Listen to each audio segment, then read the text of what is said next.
स्वागत है दोस्तों आपका मेरे चैनल पर। दोस्तों आप जानते हैं पहले पार्ट में क्या हुआ। मेरी सहेली 2 दिन बाद अपनी ससुराल वापस जाती है और वह अपने पति से कहती है कि मुझे तुमसे बात करनी है। उसका पति काफ़ी गुस्से में होता है और उससे कहता है कि तुम वापस क्यों आई, तुम्हें शर्म आनी चाहिए। तुमने मुझसे इतनी बड़ी बात छुपाई, यहाँ तक कि मेरे परिवार से भी। तुम्हें ज़रा भी अंदाज़ा नहीं है, तुमने मेरी ज़िंदगी को तबाह कर दिया है। और उसने हाथ जोड़कर कहा कि मुझे माफ़ कर दीजिए। मैं दुनिया के डर से चुप रही, मैं कुछ नहीं कह पाई। मुझ में हिम्मत नहीं थी कि सच का सामना करने की या फिर किसी को बताने की। लेकिन मैं आपको फोर्स करने नहीं आई हूँ कि आप मुझे अपनी ज़िंदगी में शामिल रखें। मैं चाहती हूँ कि आपका जो भी डिसीज़न होगा मैं उसे दिल से स्वीकार करूँगी। मैं जानती हूँ कि मेरी वजह से आपने बहुत कुछ सहा है और मैं सब ठीक करना चाहती हूँ। मैं इसी वजह से आज आपके पास आई हूँ। मैं आपका आखिरी फैसला सुनना चाहती हूँ कि आप मुझे स्वीकार करेंगे या नहीं, क्योंकि मैं किन्नर हूँ, इसमें मेरी कोई गलती नहीं है। यह तो भगवान की बनाई हुई है। मैं ऐसी और आज से अभी से इस बात को स्वीकार करना चाहती हूँ और ना मैं समाज से डरूंगी और ना मैं किसी और से। मैं सबको अपना सच बता दूंगी। मैं किन्नर हूँ और मुझे इस चीज़ से कोई शर्म है ना कोई दिक्कत है। बाकी फैसला आपका है। आप क्या चाहते हैं? मैं आपको सिर्फ 2 दिन की मोहलत देती हूँ, या तो आप मुझे डिवोर्स दे दीजिए या आप मुझे स्वीकार कर लीजिए। यह बात सुनकर उसका पति बहुत ज़्यादा कन्फ्यूज हो जाता है और वह सोचता है कि लड़की तो बहुत अच्छी है और उसमें इसकी कोई गलती नहीं है, तो मैं इसे इस बात की सज़ा क्यों दूँ। बस यही बातें उसके दिमाग में पूरी रात चलती रहती है और वह अगले दिन डिसीजन सुनाता है। वह मेरी सहेली से बोलता है कि मैं तुम्हें एक ही शर्त पर अपने घर में रखूँगा।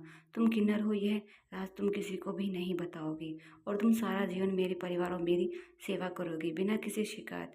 यह सुनकर वह हाँ कर देती है और वह इस बात को मंजूर करके घर में खुशी खुशी रहने लगती है। कुछ दिन बीतते हैं, उसके बाद उसके सब परिवार का व्यवहार बिल्कुल भी अच्छा नहीं होता है। वह हर वक्त हर उसे ताने देते कसते रहते। यह चीज़ उसको बहुत बुरी लगती थी, लेकिन उसने अपने पति से वादा किया था कि मैं उसकी हर बात बर्दाश्त करूंगी। लेकिन उसको कहीं न कहीं लग रहा था कि यह मेरा गलत डिसीजन है। शायद मुझे उनकी बात को ना मानकर अपने ही फैसले को अहमियत देनी चाहिए थी। कुछ दिन ऐसे ही बीत जाते हैं, लेकिन उसके परिवार की हरकतें बढ़ती ही जाती हैं और वह समाज के भी आए दिन ताने और परिवार उसके रिश्तेदार उसको ताना देते, किसको बच्चा क्यों नहीं होता, पति पत्नी में क्या प्यार नहीं है, या फिर आखिर कौन सी ऐसी बात है। यह बातें सुन सुनकर वह तंग आ चुकी थी, वह परेशान हो चुकी थी। वह सबको चिल्ला चिल्ला कर बताना चाहती थी कि मैं एक औरत नहीं, किन्नर हूँ। ना मुझे कोई बच्चा होगा, ना मैं किसी को प्यार दे सकती हूँ। लेकिन वह मजबूर थी अपने पति से किए वादे के कारण। बस उसकी लाइफ में एक ही चीज़ अच्छी थी कि समय के साथ साथ उसका पति उसको समझने लग गया था। वह जानता था कि इसमें बेशक इतनी बड़ी कमी है, लेकिन वह इंसान लड़की बहुत अच्छी है। वह उसको कहीं ना कहीं पसंद तो करता था, लेकिन उसी किन्नर होने की वजह से उस पसंद को नापसंद में अपने ही मन में बदल देता था। इसी कारण वह उससे दूर रहता था। लेकिन उसको वह बहुत पसंद करती थी, लेकिन उसको इस बात की ज़रा भी भनक नहीं थी कि उसका पति उसको पसंद करता है, उसे चाहता है। लेकिन फिर भी एक दिन उसकी सास किसी वजह से किसी बात पर उस पर हाथ उठा रही होती है, तो उसका पति अपनी माँ का हाथ पकड़ लेता है और कहता है कि माँ, आपको शर्म आनी चाहिए ऐसी हरकत करते हुए।